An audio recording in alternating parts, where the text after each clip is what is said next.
or just share it in an email for everybody. File sharing not recorded. Matthew, it's telling me the file sharing is not recorded. I think because because I'm the one recording, so I guess I should be the one sharing my own screen. Probably, yes. Can you send it to me in the chat or email it to me so I can open it and share my screen instead, so that way it will show up in the recording, please? Sure.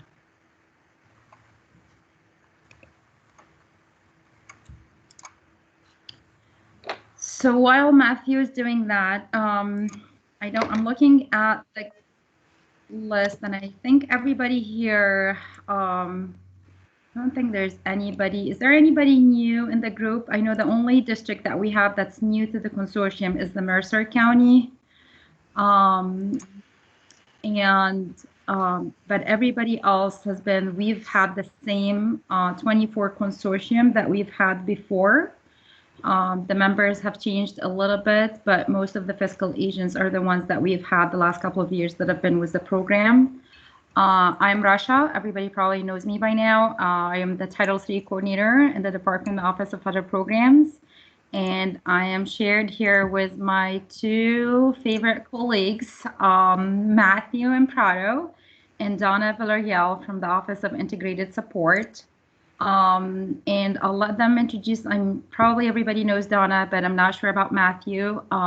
He joined us recently. Matthew, do you want to talk a little bit about your role? Sure. Good morning, everyone.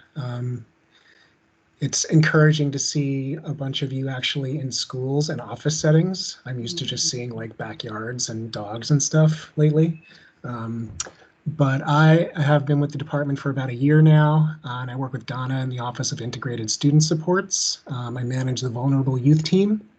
So that consists of Donna, who oversees English learner programs, and then we have a homeless coordinator, foster coordinator, and adjudicated youth coordinator. So I work with a small team, but we have quite a bit of responsibility. And Donna and Rasha can attest to the fact that as a former classroom teacher of English, EL instruction is something pretty near and dear to my heart. So it's a pleasure to be with you all this morning. Thanks, and I did just put the PowerPoint up in the chat. Yeah, I clicked on it and I'm trying to open it up. But when I share my screen, it's not. Donna, I know most of the knows you, but do you want to introduce yourself briefly? Yeah, definitely. Hi, everyone, and thanks for being here.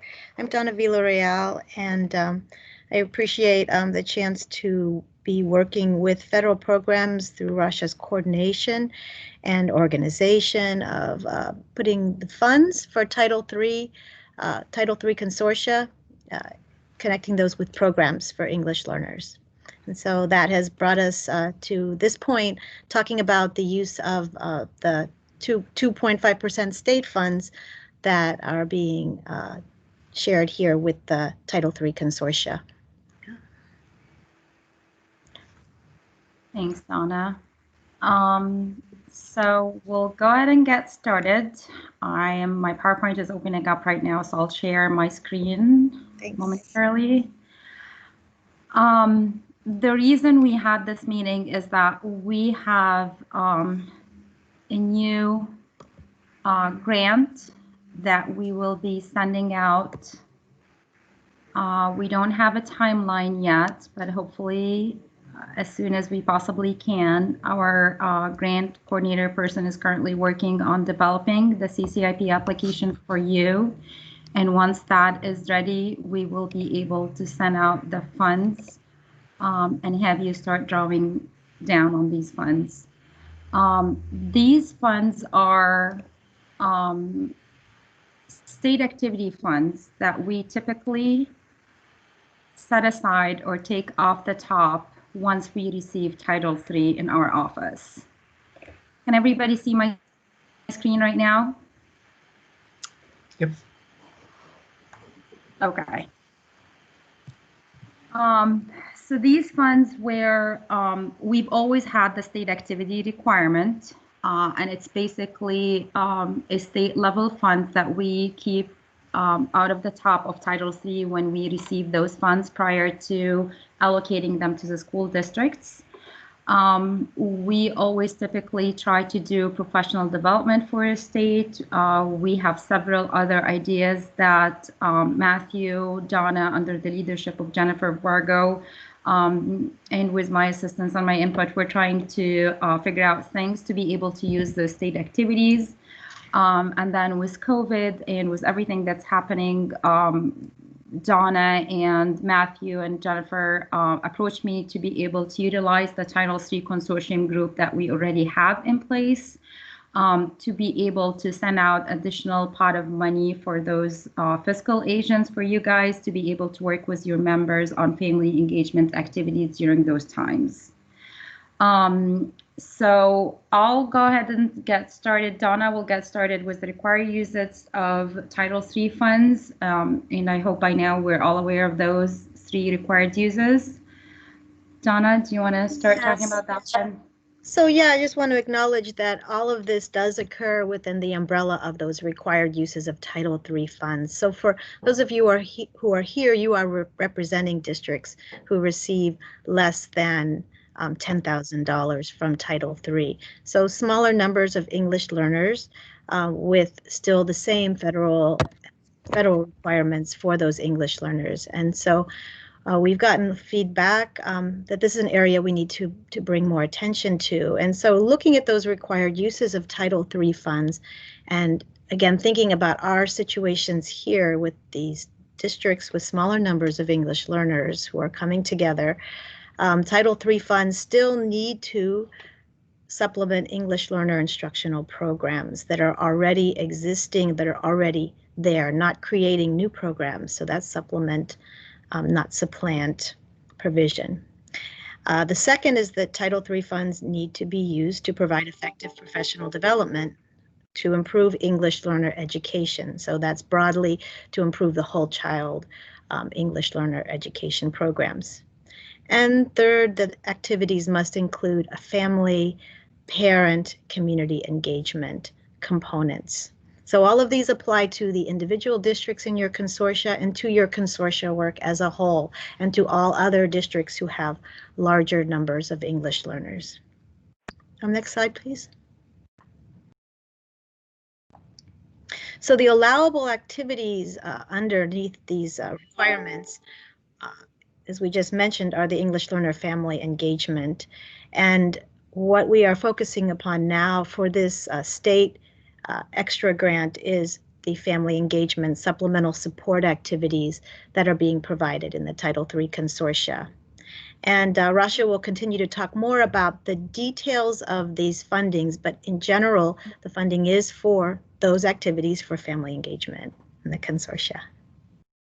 Thanks, Donna. So yes, since these are Title III, part of a Title III funds, pot of funds, so they have to be supplemental, and the additional funds that will be given out to the Title III consortia group will be specifically for family engagement supplemental support activities. There will be a separate CCIP application than what you have right now for your consortium. The reason is this is only for family engagement activities, supplemental activities, and it's not like the other Title III consortium pot of funds that you already have in place. The second reason is because the funds that you have allocated in your Title III consortium right now is really based on the EL numbers in each of your members' districts. But those additional funds that we're giving out for the consortium group is only 15% of what you have already received in your Title III consortium pot right now for FY21. So it's not based per district based on the EL numbers. It's going to be a collective effort for you to brainstorm, work with your district, do a needs assessment survey, and just look at the family engagement specific activities that's needed in your district's members that are members of your district's consortium. The indirect cost will be allowable in those additional pot of money. So if you already have a pre-approved rate, usually it's 2%, 3% indirect cost, you can continue to do that in those new pot of money. The admin costs, however, are not allowable since you are already charging or allowed to charge admin costs in your current consortium group. So the admin cost is not going to be allowable in the additional pot of money that you will be receiving. So like I said, basically we took the Title III allocations right now in your FY21 consortium, and we are giving out an additional 15% of that total based on your final members list that was submitted by August 30th. After that date, I know there were a couple of changes. I believe it was Trumbull County. There was one that left the consortium, and then in the ESC of Central Ohio, there were 2 additional community schools. However, by that time, those changes happened like 2 weeks ago. Those 15% allocations for the extra grant has already been determined and submitted to grants management. So those last minute changes that have happened in the last few weeks after the survey closed for the consortium were not going to be reflected in that 15% total allocations. Non-public equitable service is going to be included. You have to include your participating non-public schools and those family engagement activities that you will be performing with your members. So if you do have a participating non-public school in any of your members group, you will continue to include them in those family engagement activities since it's a Title III subpart, and that continues to be a requirement in Title III funds. The dates for the obligation and the liquidation. So those funds need to be obligated by June 30th, 2021. So basically they have to be used during this current school year, and they have to be liquidated by September 30th of 2021. There will be a list of assurances that you will need to print out, sign off, and upload to the CCIP along with your consortium members list. So I mentioned briefly that we're working with Tiffany Davis on creating another application in the CCIP, but this one is going to be a pretty simple, straightforward application. It's just going to be a 2-page. One will be the budget, where you can budget, and it's only going to be family engagement budget line, obviously. And then the other option in the CCIP application that will be created for this grant is going to be an upload view document, similar to what we have right now in the consortium budget details page, where I've asked you for FY21 to start uploading your members' contract MOUs with signature in the budget details page. So that's going to be similar to this grant. We will have just the budget and then another upload view your document list. We are working currently on a 2-pager document that will kind of highlight the grant, the purpose of the grant, what's the allowable activity, when does it kind of go over what we're covering right now in our PowerPoint. Once that's been approved by our leadership team and communications, we'll go ahead and communicate that to you and list it on the CCIP document library. And basically what we want you to do is just take a look at that list, and then it will have the assurances listed there as well. You will sign off on it and then attach your consortium members list and just upload it to the CCIP new application function that will be created for this grant.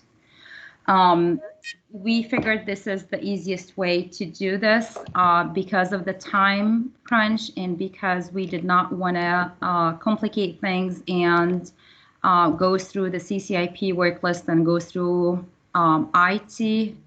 And it was just going to be easier that way to do a simple 2-page. And since it's only family engagement related, so we figured it's just easier to make it simpler for everybody. Donna, as far as we've talked the last time, is going to be the person reviewing those 24 applications, approving them. And once that happens, then you will be able to start drawing down your funds and just spending them accordingly.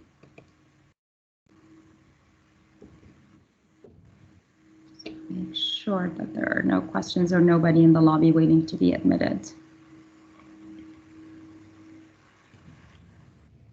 Okay.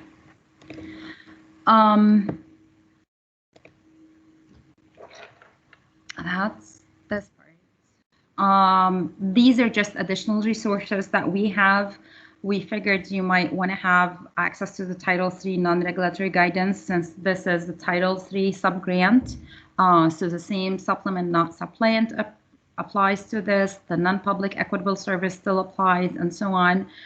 So we figured it's going to be a good refresher to just have a link for you guys for those two guidance in here.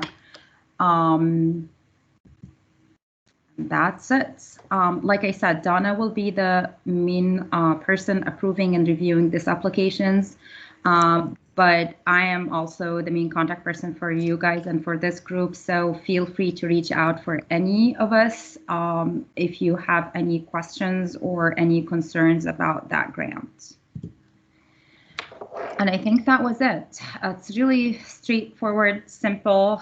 It's going to be a quick timeline because of those funds expiring. So that's why we have that liquidation and obligation deadline for everybody. And I think we can open it up for questions, for brainstorming ideas, for anything that we can help you with.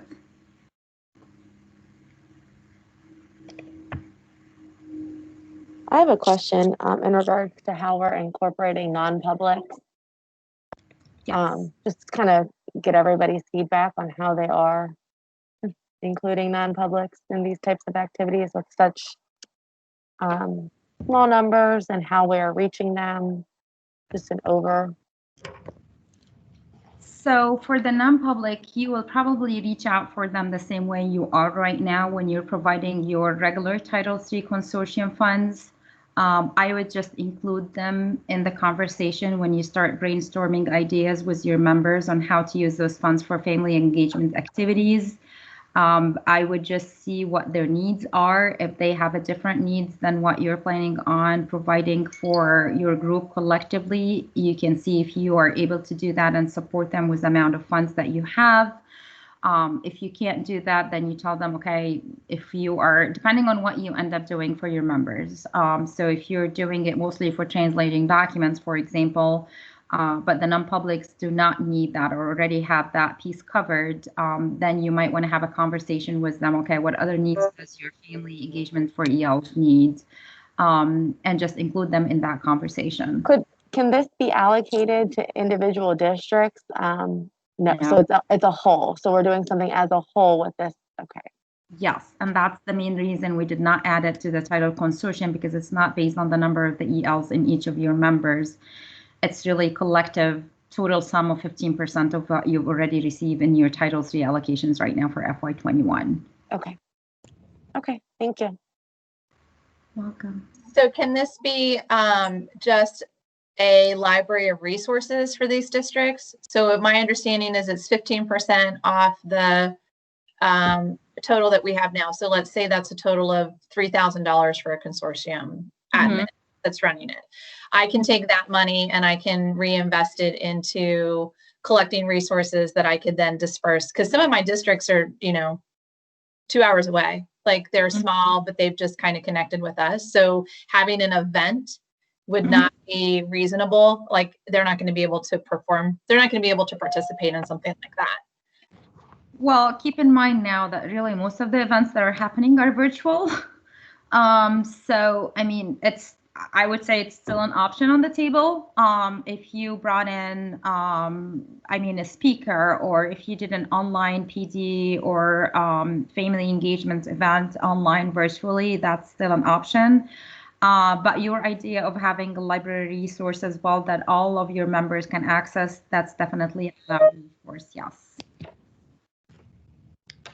Yeah, and I would add that that it's true that you may get resources may be the place where the funds are used, and an event might not be like an event, face-to-face event is not able to happen as it used to, or may not be happening for other reasons, geography.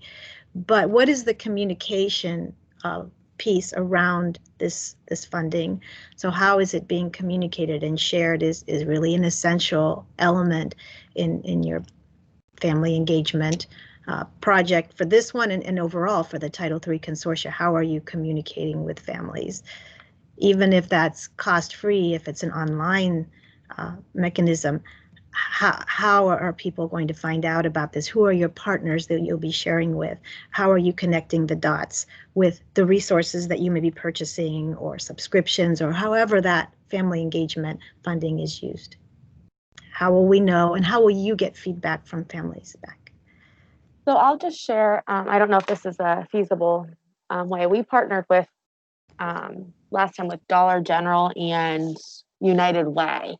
And they've, and that's where my mind's kind of going with these funding, getting resources. Dollar General donated tons of resources to our families and to our districts.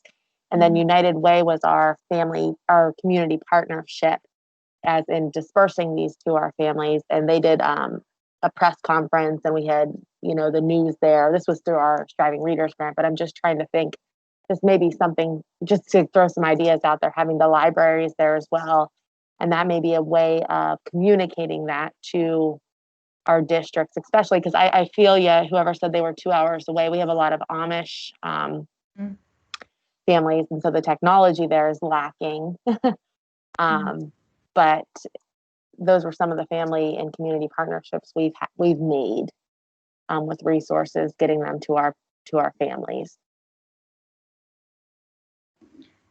That was a great idea. Thank you. So is the purpose of this money is to focus on supporting our districts to create more family and community engagement opportunities, or are we looking at equity, or are we looking at making sure we're translating for the multiple languages? Like, can someone just kind of, I haven't looked through the links that were just sent. Thank you, Matt, for putting this in there, but I just kind of need some clarification on the purpose. The purpose is to increase family engagement. And so all of the things that you had mentioned are included. Equity is the overarching. To increase opportunities, those opportunities should be connected with equity. So does it involve translation and interpretation? It may and likely will have a component, but we are not putting that around this, like you must use it for this specific area. So this leaves it, I feel that it leaves it very malleable to what you are currently doing to fill in gaps that assure equity. Yeah, the equity is the main thing, as we talked about. Excuse me. Sorry. Is that, I guess my question with that interpretation and translation, isn't that part of what our districts need to be doing anyways? So how, that's not supplanting then? That's a good question. So there's always been this area of in the Title III, where if you are using the Title III funds for another supplemental Title III activity, then the translation and interpretation funds could be used for that, or the funds could be used for translation and interpretation of an activity that's supplemental. Yeah. And a simpler way to look at it is basically if the district is providing an information document for everybody in the school, then they will have to use their general funds to provide the same communication to their EL families in another language. But if you are producing another document that further clarifies or further enhances what you're trying to communicate specifically for the EL parents, then that's when you can use Title III. If it's anything that's EL related, you can definitely use Title III and those type of funds. We tried, when we were brainstorming about those funds, we tried to be specific, but at the same time be broad enough to leave options, a variety of options for the district, depending on where you are, depending on how many members you have on your consortium and how much is 15% for you. Some consortiums are big enough that it's a big chunk of money that they can really do something on a much bigger scale. Others are very, we have few consortiums that are just, we're talking about 2 to 3 members, and that's not going to be generating enough money for them to be able to invest in something on a larger scale. So in that way, probably they will look at specifically just translation or simple ways to just enhance their family engagement piece for the ELs. So it really depends on where you are in the state and what your needs are and what the members in your consortium really need and just lacking during this COVID time.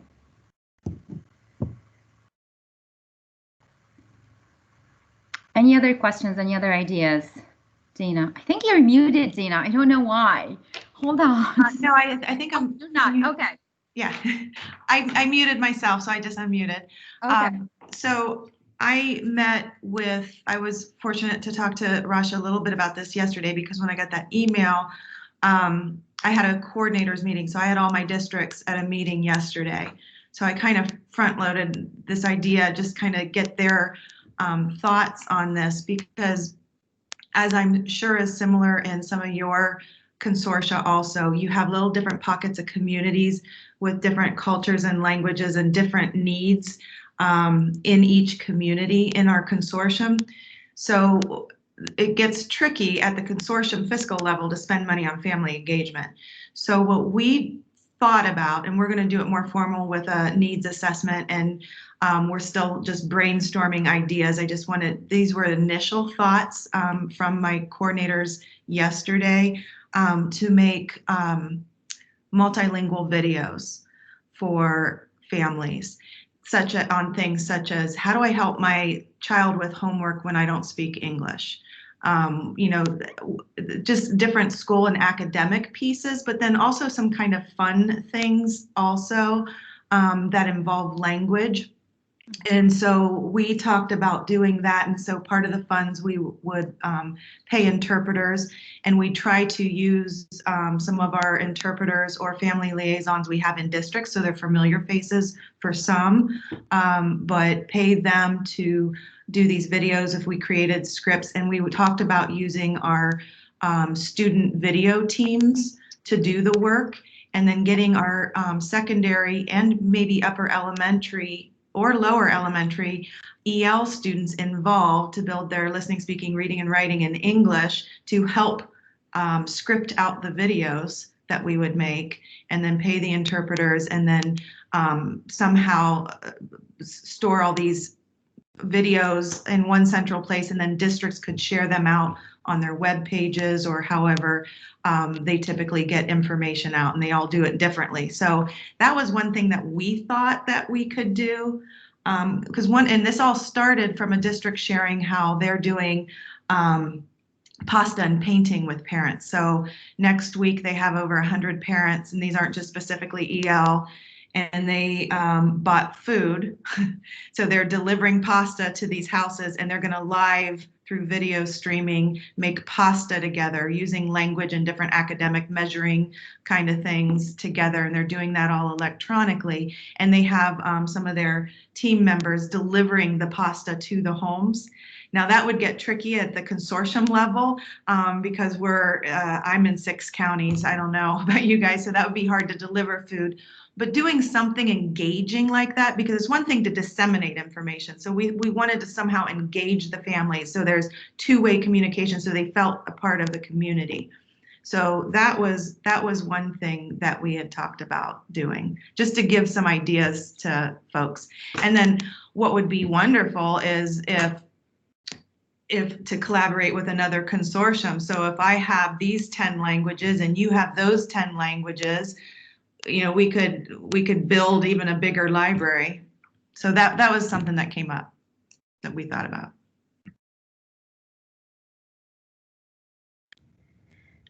And since the consortia are having regular meetings and have this shared amount of funds, it is a great idea to consider how to help each other and how to avoid replication of some activities. So that's not a requirement of this, but it certainly is something that would benefit everyone. And I would even go further, because we have members of consortia who are connected with other professional organizations, with the English Learner Advisory Committee as well, that there are ways that we can amplify instead of doing the same things in that don't need to be done twice or 3 times. There was a question in the chat box from Bill. It said, yeah, if a family shows up at one of my districts speaking Mandarin to enroll their children, using Title III funds to provide a translator for the enrollment process would not be an allowable expense. Is this correct? Yeah, Bill, that's correct. Yeah, you won't be able to use Title III funds because this is one of the civil rights that you have to provide for your EL families. You have to help them with the enrollment process and so on. This is just basic information that has to be provided for them.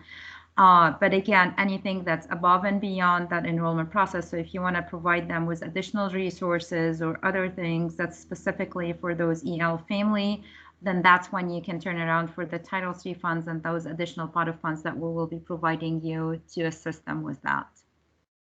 Okay, thank you. You're welcome. What other questions, ideas? Come on, guys, you're generally much more talkative than that.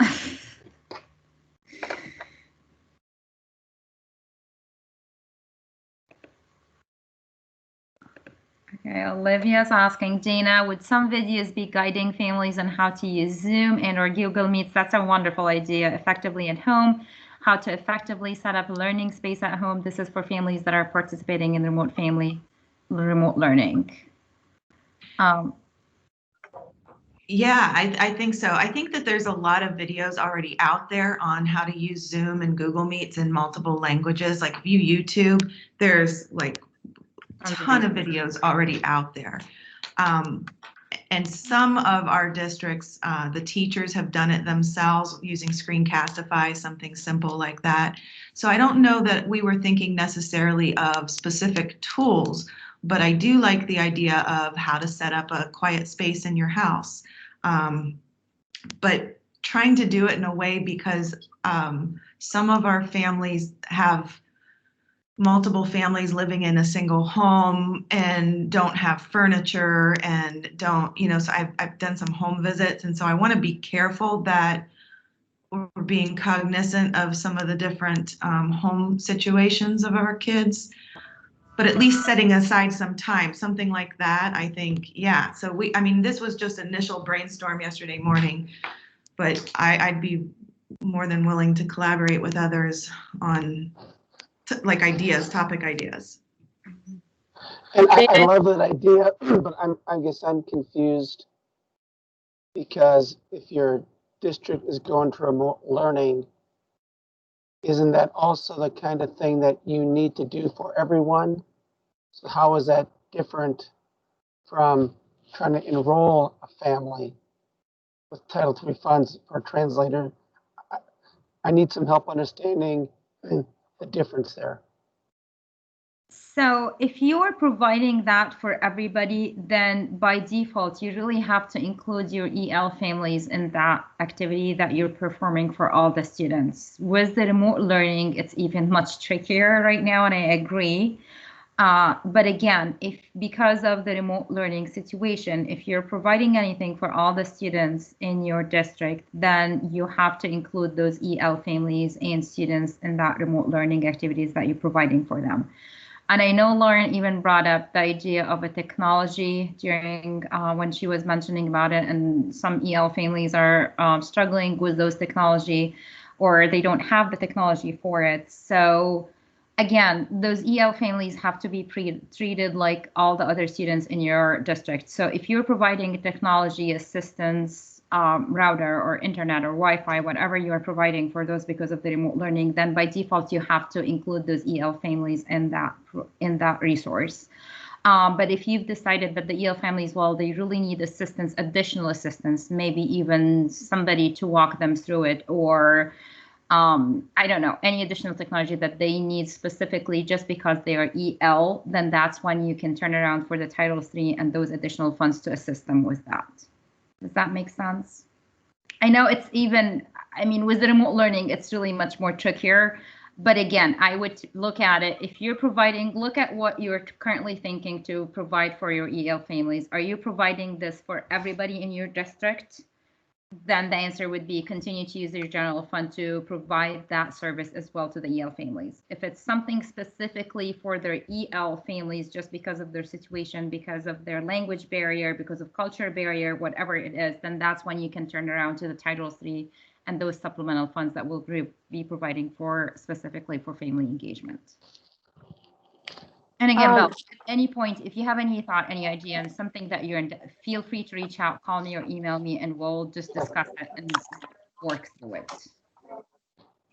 So more elementary mindset, thinking to engage families even. Maybe we could do some like virtual read alouds with students as well. We could have, if you have like a large number of a specific language,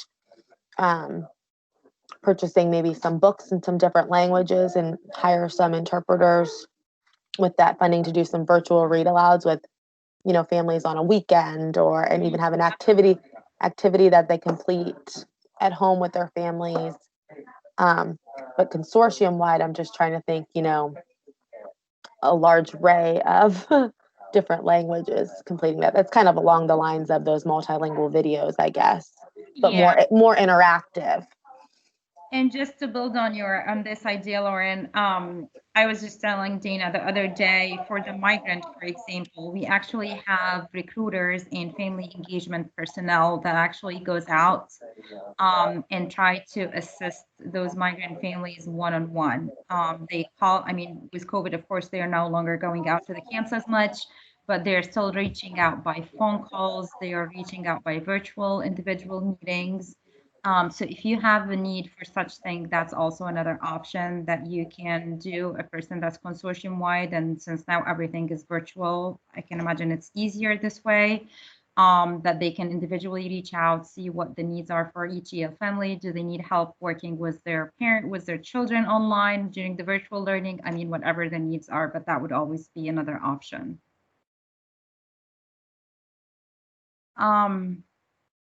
Karen is asking, are districts that are not part of the consortium also receiving those funds? No, they're not. These funds are only going for the Title III consortium group, and that's the reason we have this webinar just for your group. They're not going for all the other districts. Keep in mind that your groups are really the smallest ones, probably because each individual member in your group received less than $10,000, and that's the reason they are in a consortium. The rest of the districts that receive Title III have a bigger pot of money, a bigger pot of Title III, and they hopefully are able to support their EL families that way with those funds. We have independent districts that are also involved in our meetings just to allow for continuity in the county. So Karen, what you were saying is that you have members. I'm not sure I understand. So you have members in your no, they're not official members in your consortium, I guess. So basically what we do in the county is when we have our Title III meetings, we have all the school districts participate, just so that what we're doing as a consortium or what they're doing as an independent school district with their funds, that we can share ideas. We have 10 districts in our county. So I think three or four of them are independent. So it just helps us. So I just wanted to ask that question because we do have our meeting next week. And if other people are coming in from independent districts that receive their funds directly, I just wanted to know if they were also receiving those funds. They are not. So I'm assuming they do receive Title III in the first place, just a bigger than $10,000. Yep. So they're not receiving those funds, no. It really will depend on what kind of resources you're going to be providing to your members with that pot of money. Officially on the books, really, they should not be receiving, and they should not be part of your family engagement Title III funds that we'll be sending out. No, that's fine. They don't necessarily participate in anything. So for instance, if we do a PD, they have to pay, where our consortium members. We just like them to be there to brainstorm, because out in Licking County, we have people moving from district to district. So it just helps with that continuity. But there's a very clear line that, the Title III, we call them fiscal consortium members. And then our other Licking County ELL, discussion team or I don't know. They don't always come to our meetings, but if they do, I just wanted to be clear that, this money is for the fiscal agents, but they can, if we do something, they can participate by, maybe matching or paying somehow. So for example, we have a ESL library that their teachers aren't able and their families aren't able to participate in, just the consortium members. And they realize that because they have their own library. That makes sense? Yes. I just wanted to know how to field questions if I get them and how to make that work. Yeah, so my answer would be is that no, they really should not be participating in that pot of money. And like you said, if you have a separate agreement with them where they would like to receive the same type of PD that you're providing for your members, so they pay your treasurer, so I would probably continue to do so. Yeah. And just keep that part of family engagement specifically for your consortium members. Yep. Awesome. Thank you. You're welcome. Any other questions, ideas? Just to clarify again, once we come up with a plan, then we submit that to you. And then once it's approved, we can go ahead and implement. So as I'm listening to everybody, Dana, thanks for sharing, and Olivia too, like those were great ideas. I just want to make sure that I don't go full force with this and then find out it's like the wrong thing to do, because I'm kind of like Bill, I'm not quite sure, like I'm going to really have to process and think, what is the difference between what we're providing for everyone in an effort to provide equity and community involvement and things, as opposed to what's differentiated for our families that are EL families. So I would look at it as both, probably that pot of money is just additional because of COVID and because of everything that the EL families might be in need of during those times. So that's just additional pot of money that's going specifically for family engagement. So it's going to be something above and beyond what you already do with your Title III pot. If you are in doubt at any point, if you have your plan ready, if you want to email it to me and Donna to take a look at it. I mean, I honestly can't think of anything that will not be allowable or approved under family engagement, as long as it's supplemental and as long as it's, I mean, specifically for the EL families and there is a need for such activity that you're going to be providing for them. I can't think of anything that won't, I mean, unless of course we're talking about like gift cards or food meals or something like that, that's totally not related. Other than that, I can't think of anything that won't be allowable under this pot of money. But if you get your group together, if you start brainstorming, and that applies to all of the group, and there's an idea that came up that you're not sure about, feel free to shoot me and Donna an email and Matthew, and we'll look it over and just let you know before you submit your actual plan in the CCIP. And again, in the CCIP, there's not, I mean, we're still working on the 2-page document that we will be sharing with everybody and posting, but I imagine just in the next months or so, try to have kind of a vague idea of what you're planning on implementing or providing for those. Those funds needs to be obligated by June 2021, so you really don't have much time. So you probably want to meet together with your members and just discuss and brainstorm and see what you would like to provide for them and what they need. If you want to email me and Donna and Matthew, like I said, to look at it, that's fine.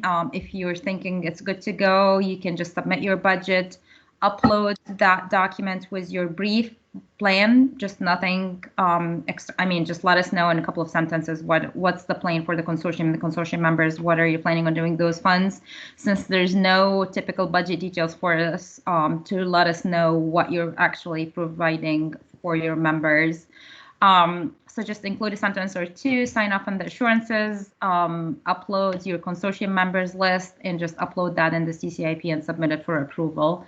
Hopefully it's not going to be too much work for you or your treasurer, but it's really simple 2-page application that we're working on.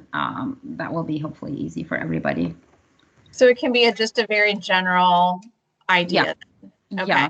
Kind of similar to what you have when I asked you about the MOU and the contract that you have at the beginning of the school year. It's really just general expenses. And then as the year goes along, probably I can imagine there's much more than what you originally had in your MOU or contract with the members that will be implemented throughout the school year, which is totally fine as long as it's supplemental and just aligns with the Title III usage of funds. Okay, great. Thank you very much. You're welcome.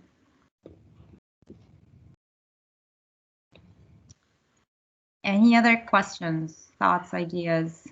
Rasha, this is Connie. Hi, Connie. Glad you Hi. could join us. Sorry, I got here late and I'm very late to the party, so I'm not sure what I'm commenting on, but I wanted to give my idea for what our consortium is doing for parent engagement. Would that be? Absolutely. Please go ahead. Okay, so most of our districts, I have about 18 districts in my consortium. And they're really interested in getting our parents English support. And so we have entered an agreement with Rosetta Stone, and we are doing licenses out to parents and then having an administrator in district who will coordinate with the parent their kind of work on the Rosetta Stone. Is that an okay? We were limited with the amount of license we could buy, but with this money, we could certainly purchase more license for the districts. Is that something that we're talking is an okay expense? Donna, Matthew, I don't see why not, but My thoughts, Connie, on that are, how does that connect with engaging families? And I'm not saying that there's not an answer, but you would want to connect this to the students' English learner proficiency development, to the English learner program, again, to those those goals that we've mentioned, overarching Title III. Family engagement has to be in the context of the school. So how does that learning English help parents be more involved with their child's schooling? Right, and I think we can build the case for that rather easily. So, Do your students have accounts too, Connie? our students do have accounts in most of the districts. So, yeah, I was wondering if maybe they did it together. That would be. Yeah, that would be a great thing. These parents are really I was interested thinking that idea as well.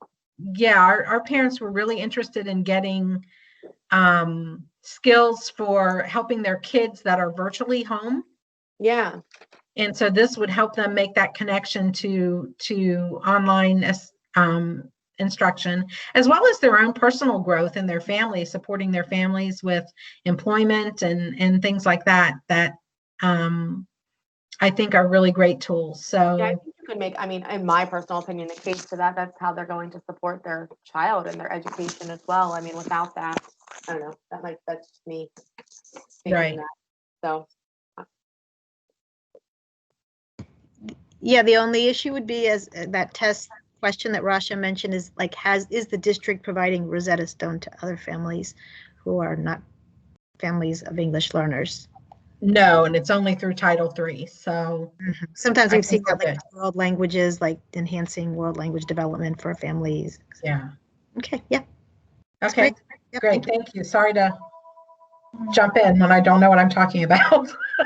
I'll mute now. On board, Connie.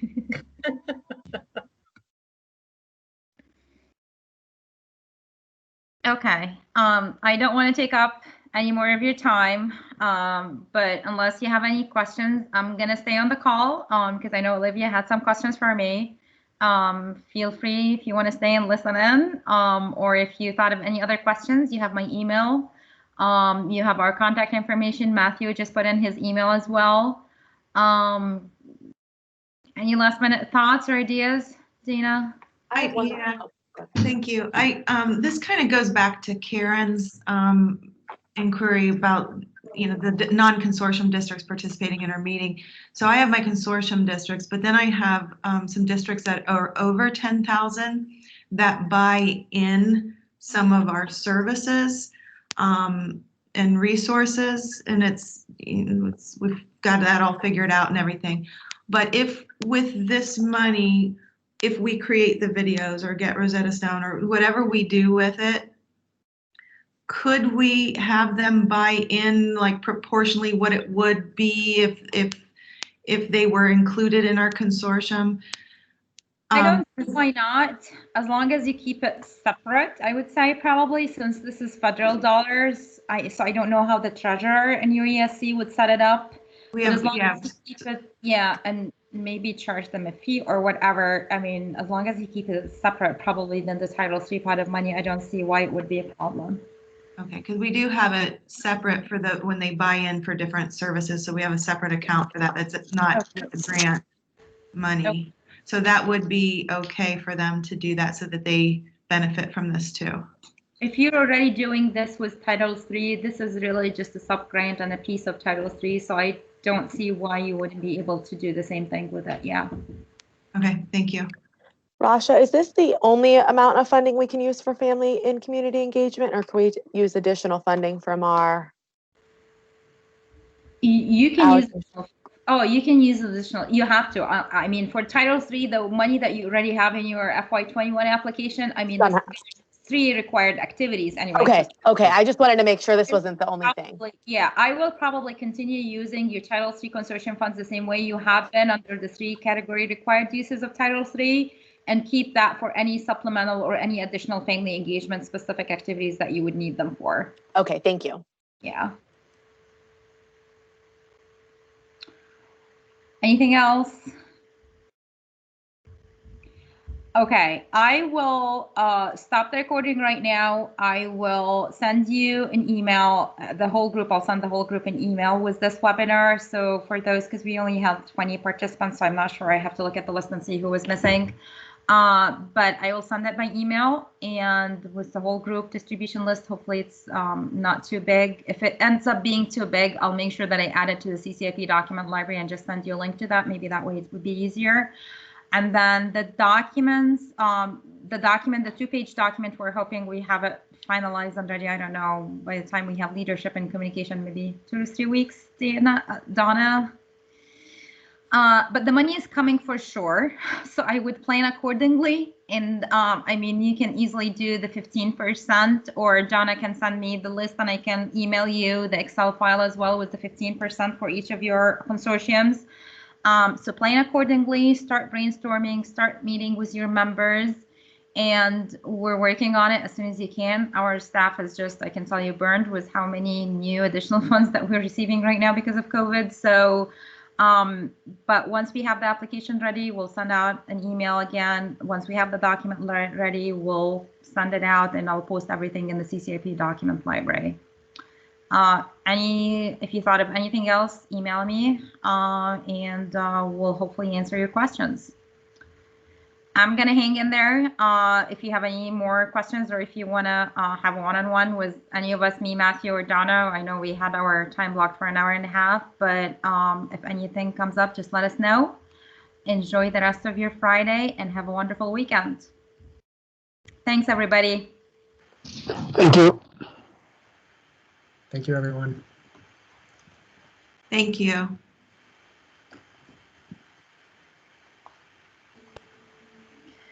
Okay, Olivia. Is it still recording, or is that just me Oh, looking? no, It is recorded. Hi, Olivia. Oh, how are you all? Hi, good to see you. You too. I just need, Rasha in general, need some support with, I'm meeting with my boss, who's the curriculum director, assistant superintendent here, to try to finalize the information in the CCIP. But I struggle with that, and whoever did it before has not been here. So I want to make sure I'm doing everything correctly. And I was wondering if at least when I sit here and go through that with him, would there be an opportunity that I could look at it with you and make sure I'm doing things correctly? Absolutely.